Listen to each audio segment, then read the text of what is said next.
Good afternoon. This is another Consumer Duty Alliance Consumer Duty Champions Forum webinar. I'm your host, Michael Lawrence, Principal Consultant at Beauville Newgate and Chair of the Consumer Duty Champions Forum. It's a pleasure to have you all with us here today. In this session, we're going to be focusing on how to make sure your communications meet the consumer understanding requirements within the duty. So, why this topic and why now? I think it's clear that 2025 is set to be another year when the FCA focuses its supervision on how firms have embedded the duty. And I think one of the areas where many firms are kind of still yet to tackle the consumer duty outcomes is around consumer understanding. It's not that firms haven't made efforts, they have, but in terms of the approach to the content and the testing of these communications, I think some firms are at a work in progress. So in this webinar, we'll be discussing what practical steps firms can take to ensure they've got a robust customer understanding framework and that it's embedded. And our two experts, who I'll introduce shortly, will be sharing their insights on what the duty's consumer understanding requirements mean, and then also how best to approach them. So hopefully you get some very practical tips you can take away and use within your business. We'll then have a short panel discussion, followed by a very generous section for Q&A. So please do add your questions into the comment sections as we go, and I'll do my very best to get to those later. So that's what we're going to do. Let's get on to doing it. So I will say it's a very great pleasure that I'm joined today by two excellent guests. First, we have Eve McGrady, Consultancy Manager at Fairer Finance. Afternoon, Eve. Hi, great to be here.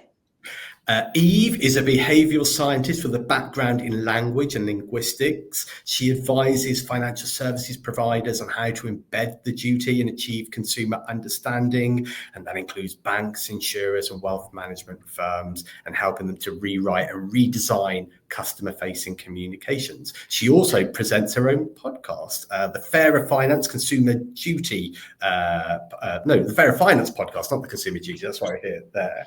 And Fairer Finance is a research and ratings agency, consultancy and consumer group with a mission to create a fairer financial service market for consumers and the businesses that serve them. There we go. I hope I did you justice there, Eve. And then last, but by no means least, is Andy Kirby, CEO of Money Alive. Here he is, looking good there, Andy. Hi, Michael. Hi, Eve. Hi. Lovely to be with you. I'm just wondering what you're going to say about me now, Michael. Well, only good stuff because you've given it to me. With a background in financial advice, Andy founded Mint Wealth Management back in 2008, gaining deep insights into advisor challenges. And now as CEO and co-founder of Money Alive, he leads a UK-based firm providing interactive video engagement solutions for financial communications. And Andy's a real champion of technology to enhance client engagement, simplify complex topics, and transform financial advice delivery. So I'm hopeful there with both of you and your very impressive CVs, we should have a great session today. But before we do, I'm going to encourage a little bit of interactivity and ask that you all input to our first poll of the day. And at this point, I'd like Adam, who knows about this, to tell you what you need to do. Hello, everybody. And we really like your input today in the session. So we've created these polls. They actually sit on a thing called Mentimeter. So in order to take part in the poll today, or our 3 poll questions, we'd like you to open another tab in your web browser and go to menti.com. You can see that just here on the slide, menti.com. And if you head there, in another tab, it'll ask you to input a code. This is your code for today. It's 16607156. That is 16607156. So that's menti.com. and then input that code. I can see somebody has already done that now, because what you'll find there is our first question, which is, what changes have you made to your customer communications as part of implementing or embedding the duty? So we'd love you to start answering that now for those who haven't. So jump into Mentimeter and let's have a look at what the results are. Michael, while that's all happening, I'll hand back over to you. Thank you, Adam, and expertly done as always. Thank you, everyone, for doing that, because we really do appreciate your input. It's always good to get a sense of what's going on in firms. And what we can see, I think, is in the main, many firms have made like moderate changes and then closely followed by significant changes. So it's very clear, I think, that there's been some concerted efforts here leading to some changes in the way things are communicated. And I suppose the interesting thing for yourselves who have inputted into that poll will be to reflect on whether the insights given by Eve and by Andy shortly suggest that you've done be more things that you might do. And I think that's the point of being here, isn't it? To have that bit of reflection and benchmarking. So I think that probably leaves us in a good position to kick on with the session. So without further ado, I'll get off your screens and we'll get our experts on. So Eve, Andy, over to you, and let's get some insights around consumer understanding. Thanks very much, Michael. So yeah, whilst the slides are coming up on screen, I'll just say a bit of response to the poll. So yeah, seems like people have been making concerted efforts to change their communications. And I'm sure many of you joining us today are already familiar with what the FCA requires in terms of customer understanding. So the FCA says that firms must prove they're doing all they can to communicate clearly with clients and help them make good decisions. So let's take a look at a couple of slides we have for you today. If we go on to the first slide, I think from our conversation, Andy, it's clear that firms can't just take a regulatory tick box attitude here. This is about really rethinking how you communicate with customers much more holistically at each point in the journey.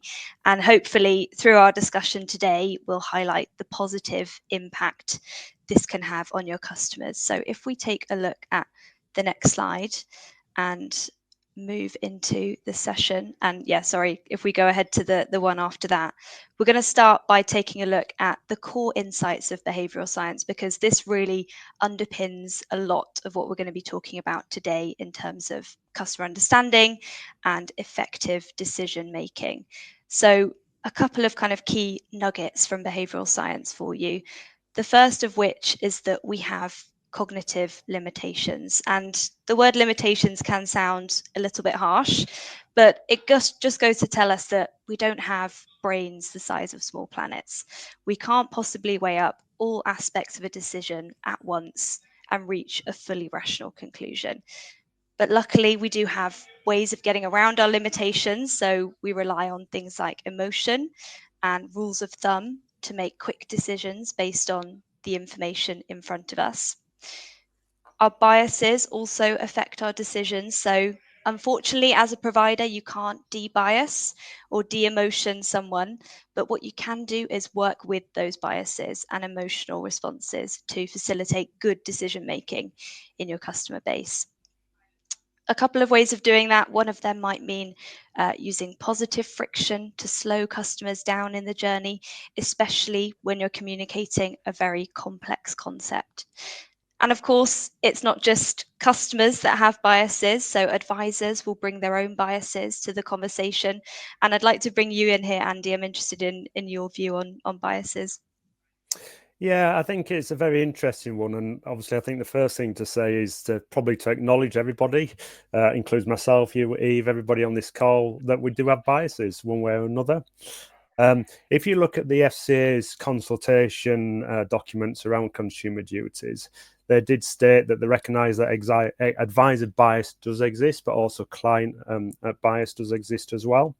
And specifically highlighted concerns about conflict of advice, product recommendations that could be impacted based upon that behavioural bias. I remember going back some years ago now, actually, I did a webinar with Rory Percival, so it's probably going back about 4 or 5 years ago. One of the things we were talking about then was behavioural biases. And I think one of the things when you're looking at consumers is you've got to understand that how they're actually influencing things around them. And, you know, a lot of the conversations could be based upon friends or people or conversations actually down at the pub.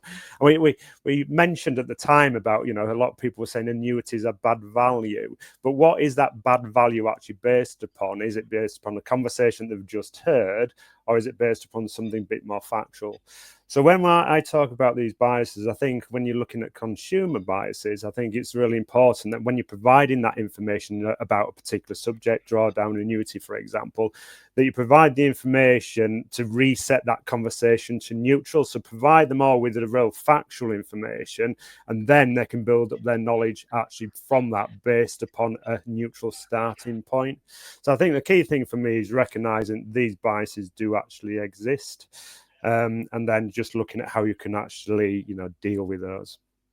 Yeah, absolutely. I think you're totally right. The way information is framed is really important, whether that's in an advisor conversation or in the written communications that the client receives. So things like suitability reports or terms and conditions. Providers can be thinking about what information has been made prominent, what language have I used here to get across this point.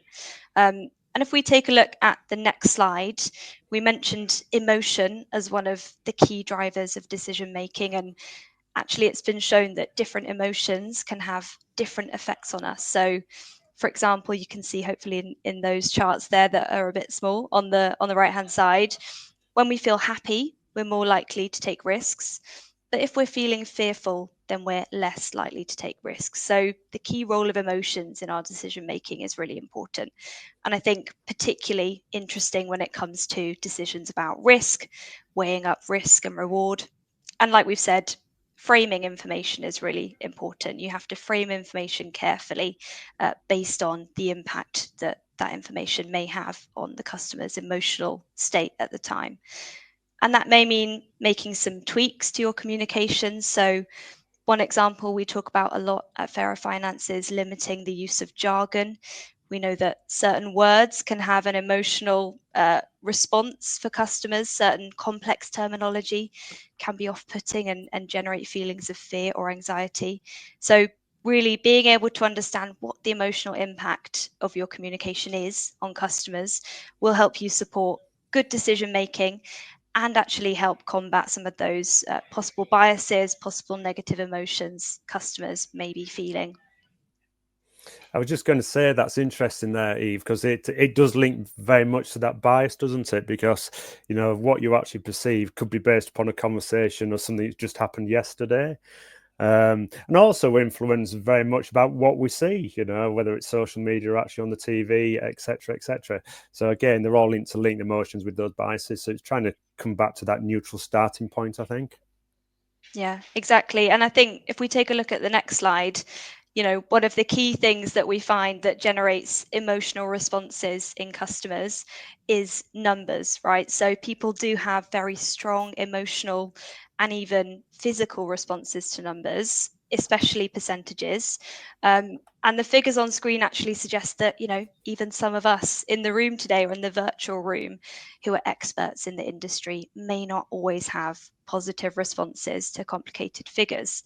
And if we expand that to thinking about, you know, communications sent to people who aren't familiar with the industry at all, these communications typically do contain a lot of numbers. So, you know, pension statements, suitability reports, communications about investing, people are really off-put by those numbers. So one thing firms can do is help their clients understand those figures, you know, giving worked examples, writing out fees or percentages in different ways, whether that's in pounds and pence or using an example to bring it to life. Again, I'll bring you in here, Andy, because I'm interested to hear your thoughts on this. I know you do a lot of work breaking down some of this stuff for customers. Yeah, I think the first thing you say is to recognise the general level of literacy. There was a survey by Aberdeen revealed that approximately 44% of UK adults, so that equates to about 23.3 million people, had poor financial literacy skills. And one of the things actually comes out of that, which is very relevant to our industry and what you've just talked about, is understanding actually of percentages. But so much of what we talk about or what we do in the industry is based around percentages. So I mean, if you look at, for example, around fees, typically a long time ago you used to talk about fees being a percentage, but now actually we relate it to, what does it actually mean from a pound perspective? And I think that's really important, is if possible, when you're looking at any form of communication, if you have got percentages in there, is actually then relating that either to hard percentages. If you're saying, well, this is what the advice has cost you over the last year, you need to bring that actually obviously live with the actual figure. And then when you're talking about what it could actually mean going forward, for example, if your portfolio increases by whatever percent, again, actually bring that in with actually hard figures. And I think also this is where cash flow can actually really help as well, Eve, because you can actually start bringing those figures in and actually demonstrate it as well. So I think you can do a lot, and we'll talk about this later, with different techniques to actually aid that understanding. But I think the first thing is to realize actually, general levels of literacy are really quite low. And I was really surprised actually around that. And I think when I was looking at some stats, it's FOSO FSCS, that I think they said that the average literacy age was only about 9 or 10. So, we have to consider that in our communication. Yeah, absolutely. And we have some guidelines which we'll be sharing later on in the session around, what to aim for in terms of, readability and reading ages. On the next slide, we have one kind of final nugget of information about behavioural science and the behavioural context. And that is that when we're presented with a complicated and nuanced decision, we tend to opt for a good enough option rather than spending a long time seeking the absolute optimal, most rational solution. So these are just some of the trade-offs that your customers will be making, or your clients will be making, as they navigate the journey. And of course, these trade-offs will have significant implications, will take time to navigate. And, again, biases and the behavioural context will really come into play here. So just a few things to think about: the fact that we tend to be loss averse. That can affect how we weigh up risk and reward. We also find it difficult to predict our future needs in a rational way. So we may be more likely to value certainty over flexibility. We also typically have present focus preferences. So we focus much more on the immediate future than the long term. And, this is one of the reasons people typically undersave for their retirement. So these are just some of the biases that can impact our decision making. Andy, I don't know if you want to talk a bit about how to kind of work with those biases in advised conversations. Yeah, I think one of the first things that I actually wanted to mention was that effectively I think timing has got a real impact here. I relate to a conversation I had many months ago actually with it was a product provider who send out the wake up packs for somebody approaching retirement, and typically they send them out, start at 6 months, and then they stagger them, and the last one I think goes out about 4 or 5 weeks before they actually have to make a decision.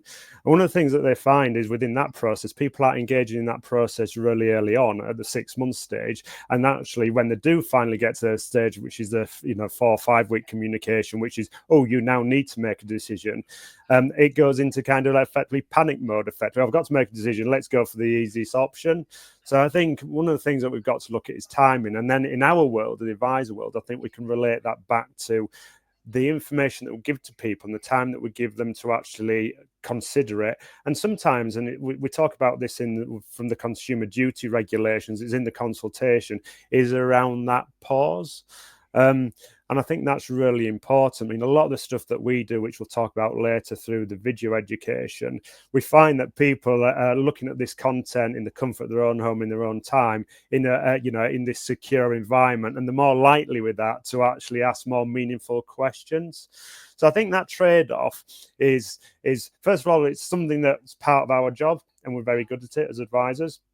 I think those trade-offs about making sure that consumers fully understand their options, the pros, the cons, the risks, the rewards now, but also within the future, and giving them time to actually consider that as well. I mean, if you take the example of annuities, I think they're a perfect example. If you look at the options between, for example, level versus escalating income, it's very easy for a consumer to see today's value, but less so the 10, 15, 20 years down the line example.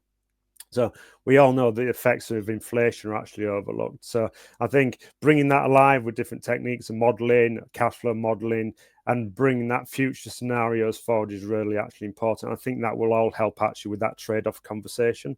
So it's all about, giving time, pause, consider that, and then actually talking about what it would look like actually within the future.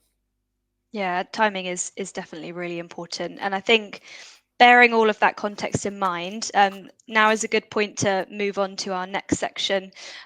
So this is just a little bit about how we at Fairer Finance approach consumer understanding. And really, it's all to do with reducing the cognitive burden in your written communications. So being able to evidence that you've addressed customer understanding in your written communications is, of course, a big task. Great to see that people are already kind of taking that on. One of the ways that we help firms tackle this is through our accreditation, which you can see on the screen here. And that's just a really high standard for clear written communication. So we would typically help firms address terms and conditions, as well as shorter communications like letters and emails. We do also look at things like suitability reports, investment portfolio communications, retirement packs in the pension space, and so on. And actually, those are often the most challenging. They contain the most jargon, the most complicated numerical considerations, and of course, they have big financial implications if they're misunderstood by consumers. So communications that do meet our standards across language, structure, and design will be eligible for our badge. And this can be seen as evidence that you've met the consumer duty requirements. And if we take a look at the following slide, we've got a quick summary here of what we look for, which we'll be sharing with you after the session. And you can use this as a bit of a checklist to see how your communications fare. These are our guidelines across language, structure, and design. And they include things like readability. So how understandable are your communications? What jargon are you using? What words are in the communications? Are they appropriate for someone with a lower level of literacy? Is the communication well structured? So is it intuitive? Is it navigable? Are you engaging customers through the design that you use? So these are just some techniques that you can use to improve your written communications. And again, Andy, I'd like to bring you in here because I think we're sort of singing from the same hymn sheet when it comes to clear comms. Yeah, I mean, if we could just bring up the next slide if we can. What was really interesting when Eve and I started talking about this, I said, oh, we've got a consumer understanding checklist effectively that we use. And then Eve showed me what she was actually doing within Fairer Finance. And there was so many different, there was quite a lot of commonality actually there, Eve, wasn't there? And effectively what this is a busy slide, but let me explain the purpose around this. So we have a consumer understanding checker, and it's just a simple Excel spreadsheet, actually, and we'll make sure that everybody gets this afterwards. And effectively, I think there's 22 points actually on there. And the idea behind them is the 22 techniques to help you improve your own communication. So effectively, you can take one of your communications and benchmark it using this, this very simple framework. And what we do then is say, look at it and, look at each of these areas and consider, is it really good what we do? Is it there something that we think we could actually improve on? Or is it really poor and we just really need to address that? So simple things, for example, like logical flow of information and layering. I think, one of the key things actually around this is trying to make sure that information is presented in a logical and a very intuitive order. And layering is a great way of actually doing that. Then breaking things down into bite-sized chunks, for example, so small, easily digestible pieces of information, and that really does improve comprehension. Headings, use of clear and description headings to organize information using bullet points, for example. And then should you bring in diagrams, graphics, etc., and then look at the jargon that you've actually got in there. Try and avoid jargon actually if you can. But I recognise that sometimes that you can't avoid jargon. So if you can't, put explanations actually around it. So there's 22 techniques in this consumer understanding checker. We'll get that to you afterwards. So I think if you take that Excel spreadsheet and take the information that Eve's actually got, I think you can, make a difference. The other thing, Eve, I think we should mention, which I think is really important, is looking at where you actually apply some of this stuff to. And for me, it's to looking at those communications which, if not done correctly, could result in poor outcomes. So I think it's a bit like proportionality, isn't it? Where you're actually focusing your effort on those communications that could result in poor outcomes. Those are the ones that I would actually be starting with, I would suggest. Eve, I don't know if you've got any further comments actually around that. I was just picking out a few of the key points. There's lots there, and we'll share them with you. There's so much there, and I think a lot of what we say does overlap. I think to the prioritization point, certainly, the high risk communications are the ones to go for first. Particularly any communications where the customer needs to take an action after reading it would be particularly kind of high on the importance list, I would say. Good stuff. Right, Adam, shall we just move on to the next heading? So, okay, so a little bit more about Money Live.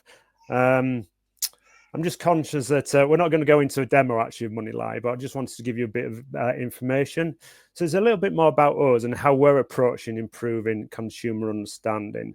So we were launched just over 6 years ago with a simple mission. So it was to create innovative video technology for the financial services sector that drives better outcomes for consumers by increasing engagement, understanding, and driving actions.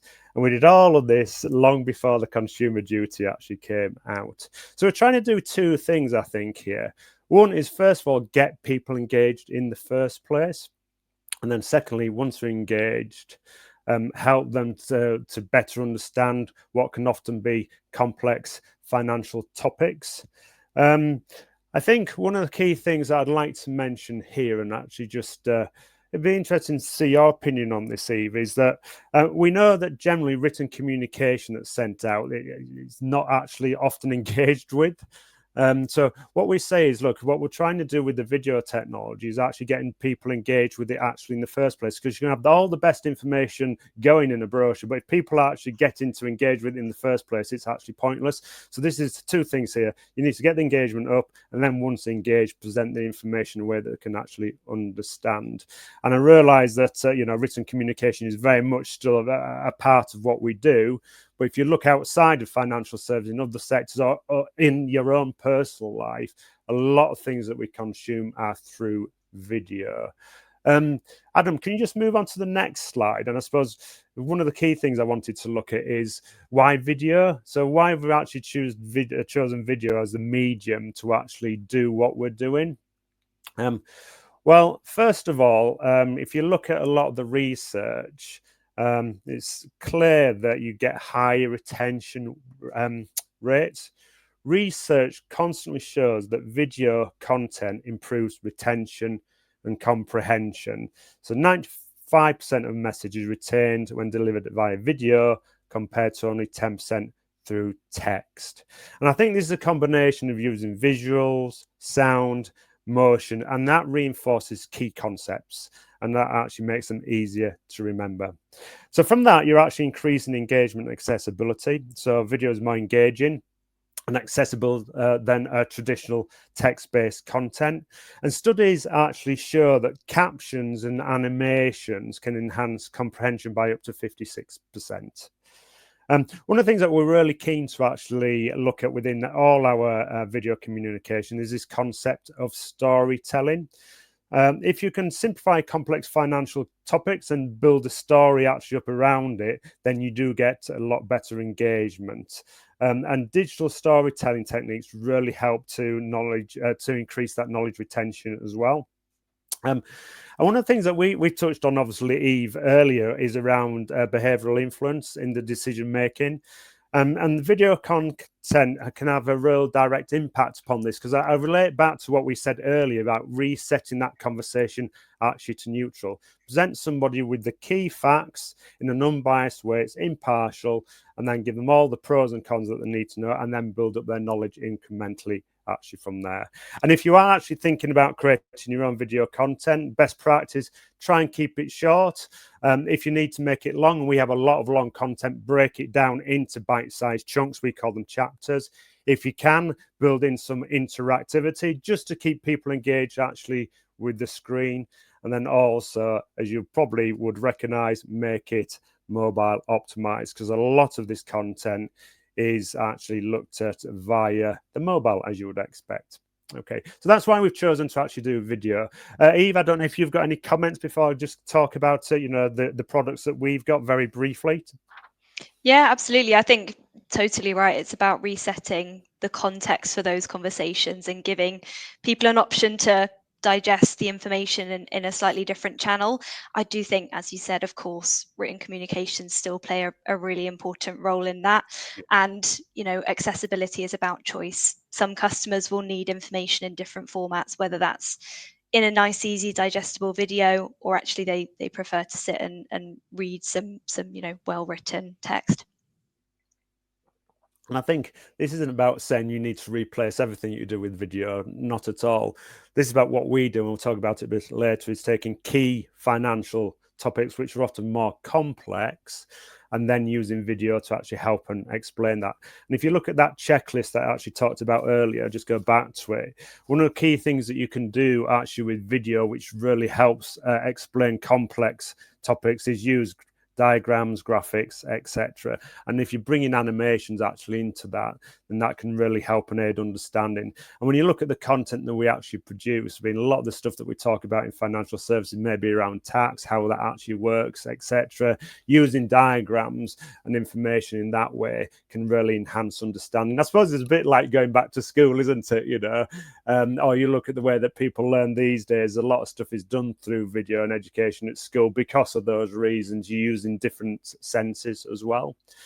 Okay, so just looking at my other screen here, Adam, if you could just move on actually onto the next screen, that would be great.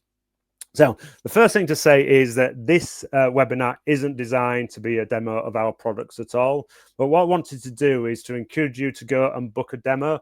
Adam, I sent you a link earlier actually around Money Live, the demo link. If you could just put that up on screen or in the chat for everybody. And then say it's just a demo link. If you book a demo, we can take you through the products that we've actually got. So I'd encourage you to actually do that. Adam, if you could do that, that would be great. What I wanted to do is to just take you through a very quick flying tour of what we do. So first of all, one thing that we found from the conversation that we've had recently, and we do quite a lot of work with the APCC, so the Association of Professional Compliance Consultants, we engage with them quite often. And what we know, and I think, Michael, you referenced this earlier, we know that a lot of people made great headway actually with the Consumer Duty. And obviously the first board reports had to be put in last July. What we found, though, is now that people are actually looking at those reports and what they've actually done, we found that many firms are actually struggling actually with the consumer understanding element actually of it. So what I'm going to show you is just quick a tech solution that we have brought to market. As I say, it's been around 6 years ago, that actually might help you. So it takes the heavy lifting actually away from you. So just quickly, we have two products. You can see those actually on screen. On the left, we have Money Live Office, and this is what a lot of firms use to support the consumer understanding element of the consumer duty. So what we do, we take a key financial topics and produce a box set for each. And that box set explains all the key information somebody needs to know about a particular financial topics. And then we break that down into chapters. So we start with a summary video, and then further chapters, as we call them, go into the further detail. And these videos are played through our video technology platform, which confirms watching and understanding of each chapter with an audit report for you at a client level and also across your entire firm. Because again, one of the things that we found that firms have struggled with the consumer duty is that MI and the evidence report. How do you actually get that information from monitoring and feedback, etc.? So we do all that actually for you. And as you can see, we've got a screenshot there, which is around the equity release. And you can just see how we're bringing color, etc. into that. And it's just more engaging to actually start off. So after watching, what you get as an advisor, better informed and prepared client. All the key areas for a particular financial topic are effectively covered.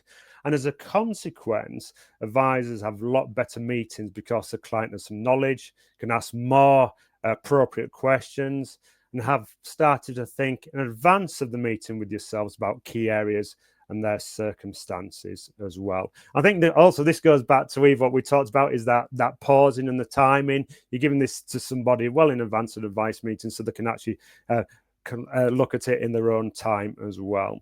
So our video library actually at the moment covers 14 different box sets. So we typically start off with subjects what the FCA would consider as at high risk, or they've got particular focus. So we started off, I remember, Michael, I came to see you when you were at the FCA probably about 6 years ago when we started talking about the DB work that we do. And then we built out actually since there with a lot around pensions, drawdown, business protection, drawdown review, equity release, etc. And as I say, if you go onto a demo, we can show you all of those as well. Michael, you've popped up there. Do you remember 6 years ago? I do. Actually, I had a question. One of the things that striking me, listening to both of you, is I suppose the distinction between how firms approach this task and the risk of looking at individual communications versus looking at the broader customer journey, because ultimately if client understanding is the aggregate of the things that they get across various interactions, have you got any kind of top tips about how you can approach that? Because I suppose it's easy just to look at an individual communication, but they don't take place in a vacuum, do they? Eve? Yeah, absolutely not. I think as part of the consumer duty work that firms are doing, they should be thinking about the whole scope of the customer journey and not just those individual touch points. And it's really about starting with good outcomes. So what outcomes do you want your customers to get from your products? Thinking about what the end goal is and then going back through the journey. What are all those key moments that lead up to that potential end goal? Communications are a huge part of that, certainly, but yeah, firms should be looking at the purchase journey. That's a very key part of explaining the benefits, the limitations of the product, which we know the FCA wants firms to make much more transparent. So yeah, communications are a big part, but not the whole piece, certainly. Yeah, I think it's some of the clients that we've worked with, the ones that do it well, that they've got that map and they thought about each interaction, what it is that the customer, they want to, what understanding do they want them to take away, and then they're thinking about how in aggregate across all of those things they bring that together. Should we move on to some of the Q&A? Andy, I don't want to cut you off in your stride, but I'm kind of conscious of time. What should we do? Just one thing I was going to mention around that, Michael. So the way that we look at this is, going back again to what Eve was saying, is that whole journey effectively. So it's not just looking at it actually in isolation. So what I was going to say is, through what we do, we put obviously the advisor actually in control. And what we're trying to do is, so for example, one of our most popular box sets at the moment is around the drawdown review box set. So that is preparing somebody who's already in drawdown for their annual review meeting. So what you would do is send them a link, your client a link. So click on this link, and then in advance of the advice meeting, they would go through a box set on everything that they need to consider actually around drawdown review, for example. That's actually in 8 chapters. So it makes sure that they've got the information and it's delivered across your firm if you've got more than one advisor in a consistent way, and it's impartial. So it covers all the things that you need to consider about drawdown review. And then what we've done, we've dovetailed that in with the thinking around the FCAs from the retirement income, the things that you need to consider, getting people to think about the circumstances, what their objectives are going forward. Do you know what? This is actually, you're in drawdown, but you could annuitize, you could part annuitize, etc. Are risks still actually right for me? Mm-hmm. But the point is, going back to your question, Michael, in that advice process, this fits in at the beginning. Then obviously, then you go through with your client to the advice process into that meeting. And because they've had all that information actually beforehand, they're better prepared to have a more meaningful conversation with you. You then go in and do obviously all your fact finding and, update the circumstances and have your meet. And then out of that becomes your next recommendations. What do you want to do? So it's part of that process. Then at the back end of that, when you look at consumer understanding the testing, what you then need to do is look at the testing of the understanding of the advice that you've actually given. So it's part of a process, not replacing a process. So you need to look at it across that full chain. I want to jump in there. because obviously one of the requirements within the consumer understanding outcome is around testing, identify those key communications and then try and validate whether what you intend to be the case, that you're giving consumers the right information at the right time, put them in an informed position to make a good decision, is in fact the case. Otherwise, it's all guesswork.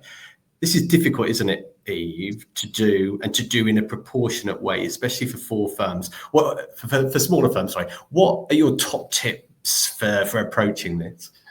So yeah, you're absolutely right. There are a range of ways you can test your communications. If you are a bigger firm, of course, you may have the capacity to do, lots of quantitative and qualitative testing on your high-risk communications. But if you do have less resource available, you can still do some form of customer testing. Some of the things that we've recommended firms do is testing on an internal panel of frontline staff. So you can create sort of consumer understanding champions within your team, and their role will be to check each high risk communication.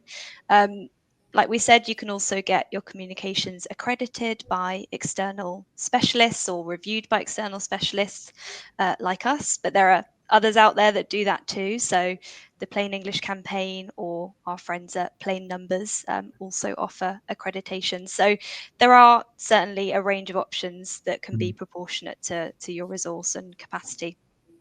And almost as if I planned it, I think we've got a poll question around testing. So Adam, welcome back. So again, if you haven't taken part in the poll so far, you can go in to menti.com, use code at the top of your screen just there, which is 16607156, and you can answer this question, and later on we'll give you the chance to go back to the first question as well. So please get answering that.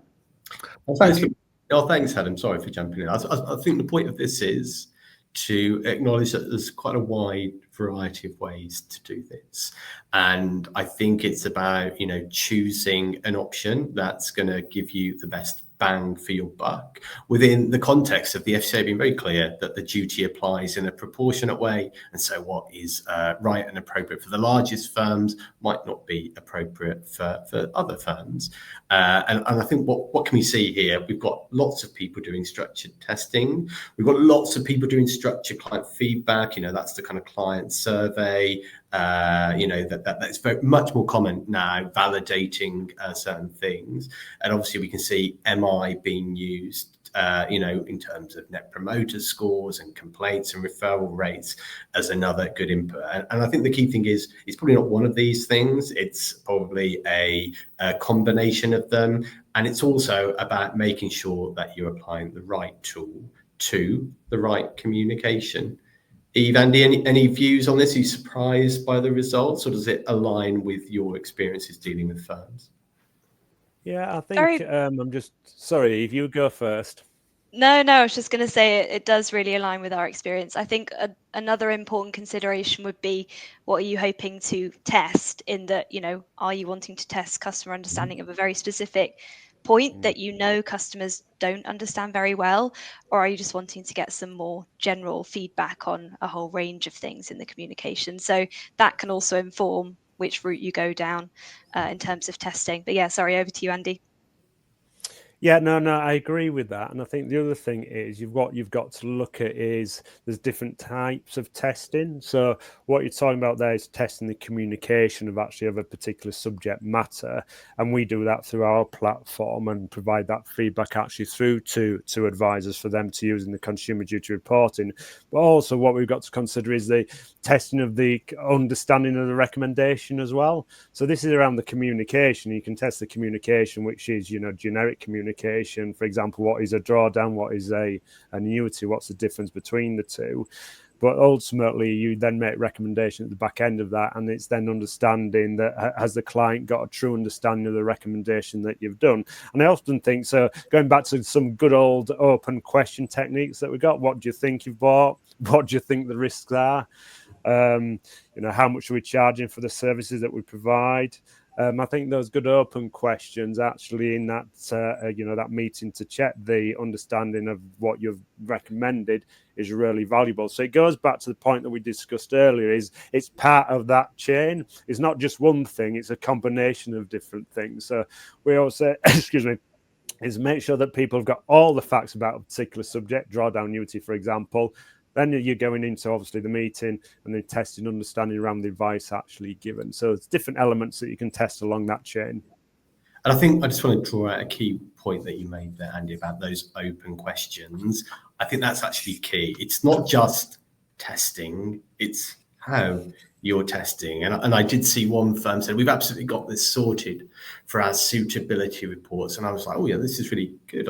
What's your solution? And they took me to the end of a document that I think was above 50 pages. And just underneath their signature, there was a little box to say, I have read and understood this. Now, I suppose you can take something from there. They've got to the end of the document. Yes, that's one thing. And they think they've understood it. But I think there's a distinction between that kind of testing and asking those open questions where you can validate that.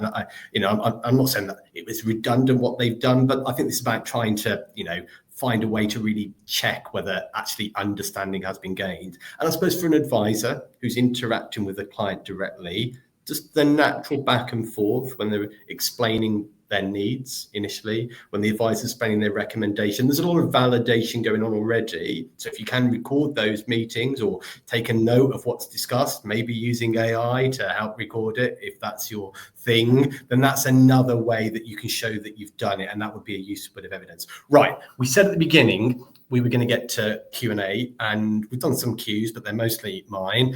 So let's get to the ones from the audience. So we've got a good one here from Simon Thomas. How can firms use AI to improve and simplify their communications? Who'd like this one first? Well, we had a good chat around this eve, didn't we? We did indeed. Yeah, you go first, Andy, and then I'll jump in. Yeah, I mean, the thing is, we use AI all the time. So if you look at one of the products we've got, which is Video Canvas, we use AI presenters actually in there. But what we're finding as a business, we're using AI in all kinds of different ways. And only yesterday, my chief product officer phoned me up that the new model from Claude has been brought out, and what it can do is absolutely phenomenal. So what I would say is embrace it and use it as part of something you've got in your toolkit. So what I often do, this is a personal thing, if I'm writing something, for example, I'll often put that into one of the AI models and just say, simple, can you make this read better? Can you re-go through this and actually make sure that it's appropriate for somebody who's got a reading, a literacy level of 8 to 10 years old, for example, and it will come up with different ideas. So I think the thing is with AI, it's supporting what you're actually doing and giving you some ideas and different things and approaches that you could then use. It's not replacing, I'd say at the moment, it's supporting what you actually do. Yeah, I would absolutely echo that. And similarly, we've been kind of playing around with AI at Fairer Finance and testing its capabilities, and really excited about its potential. I think I would agree with you. We're not at a point where AI can, rewrite all your communications for you. Certainly there will still need to be an element of human checking and human kind of judgment about these communications. And, I suppose there's always going to be that risk element as well. Someone from compliance is always going to want to read through that communication and check it before it goes anywhere. So I do think we are going to see sort of continued involvement from us, as well as using AI where we can. From my perspective, I think it's really good for giving ideas. Sorry, Michael. Yeah, no, it's good for giving ideas. It's when you get that brain fog, you think, oh God, where do I need to start? Actually putting in tomorrow, then it starts you thinking, oh, actually, that's a good idea. I could build that in actually from there. And that's going to be my point, that it can be a helpful additional perspective, saving you time, but ultimately it's no substitute for having a broader, process to approach this. And I suppose as well, we talk about AI as if it's one thing. Obviously, it's many different things. It's about knowing what you're getting. It's plus points, maybe any limitations, and then just reflecting that in your approach. Right, we've got some probably slightly... Go on. Sorry, I was just going to say that. I mean, the thing that these models are getting a lot better. Of course. I mean, when I look at some of the stuff that our chief product officer keeps us up to date with, just phenomenal. But I think sometimes with AI, the thing that is important to recognize, it's probably the stuff that it doesn't say that's actually missing. So, as an advisor, you can go in and you can see, you understand what's going on, the right type of questions to actually ask. And then you say, well, actually, based upon that and that, I know I'm going to ask this. And when you actually look at some of the outputs, it's great, but actually you can say, well, that's not mentioned, that's not mentioned, that's not mentioned. And that's a thing that would make a difference in this conversation. And that's what, our skill set is, isn't it? Exactly. I've got a couple of hopefully little nitty gritty questions around specific format and language usage. Might come to you on this, Eve. So we've got a question from Celeste about whether it's a good or a bad thing to justify text. And then we've got another one from Sharon about using kind of formal contractions like don't and can't in documents. What's your view, Eve? So yeah, I'll take the one on formal contractions first. So we do encourage people to use contractions where possible. It just lowers the formality of your text, and I think you can still retain a very kind of serious and professional tone whilst having some of those slightly more conversational elements. And active voice is also another really good tool to use there. Often we find a lot of these kinds of documents can be written in passive voice, so just changing into active voice can be really useful. In terms of the question on justified text, we don't actually have any research on that at the moment, but I think from a wider accessibility point of view, it's really important to think about the layout of the text on the page. So we do have guidelines for things like words per page, amount of white space on there, and I'm sure there is some great research about how justified text also plays a role. So yeah. Brilliant. I've got a really great question here from Chloe Heath. So she asks, do you have any thoughts on how firms can approach having to tell customers that their actions can have a negative result without coming across in a negative, I imagine, slightly preachy way and triggering a negative response? Because obviously one of the great valued things of a financial services professional is to help someone make a good decision. And sometimes that's telling them that what they thought that they wanted or what they wanted to do actually isn't right for them. It's something else. But there's an art to that. Views? Who'd like to have that one? I'm just digesting it, Eve. Who gets there first, I think? Do you have anything? I've got a couple of sort of initial thoughts. So I think this maybe goes back to what Andy was saying about, presenting things in a neutral and factual way, allowing customers to make their informed decision based on the information they have in front of them. And yeah, I suppose as well, contextualizing the situation. So saying other customers in your position usually go for X, providing a bit of context. Using worked examples can be really useful as well. So, instead of just laying it out simply, have a worked example there that shows, this is the impact of your decision. Andy, over to you. Yeah, no, I agree with that, but would also add that I think I would probably then try and do a bit more, ask more questions about why they actually think that. What is the reason that they've gone that particular route, or suggest that they're going down that particular route? Because it could be from a misunderstanding.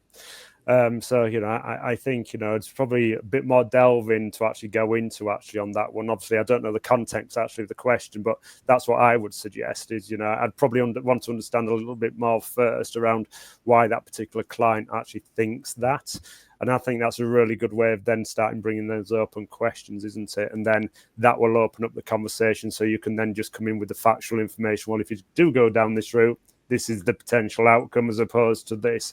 And then if you present them with further factual information, then obviously you've got more helpful information that can, make an informed decision from because of that.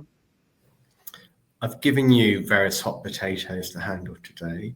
And I'm going to give myself one because I feel like Tim, and it's been a popular one in the comments, has asked, any thoughts on how a one-man band, directly authorized company with limited financial resources can cover absolutely everything that is expected by the FCA around consumer duty whilst trying to look after their clients?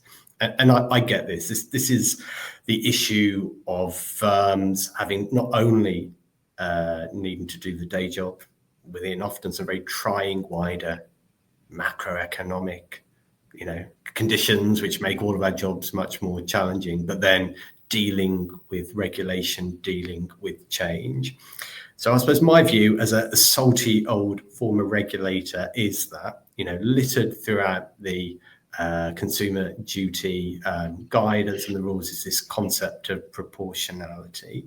And obviously in a smaller business, and it doesn't have to be a one-man band, but where businesses are like less than 10 people, you will know things far more intuitively about your clients, what you're doing, the outcomes from them, than in bigger businesses where that will be dispersed across various individuals, and therefore you need the processes, the procedures, the MI. So I think it's about working out what the most important things are, and then ensuring that you're able to kind of document what you've done and why. And there's no doubt for me, and I say it's many years experience, that the FCA's expectations of the processes and the management information and board reporting of a small firm like the one that Tim mentions will be different than they are for a big firm. And so hopefully if you can kind of cut your cloth accordingly, you can show that what you think is the case is actually the case. That's the thing for me. And it's the big challenge I have with some of our clients. It's like, well, we're doing it this way. And I'm like, brilliant, that sounds great. And then I say, well,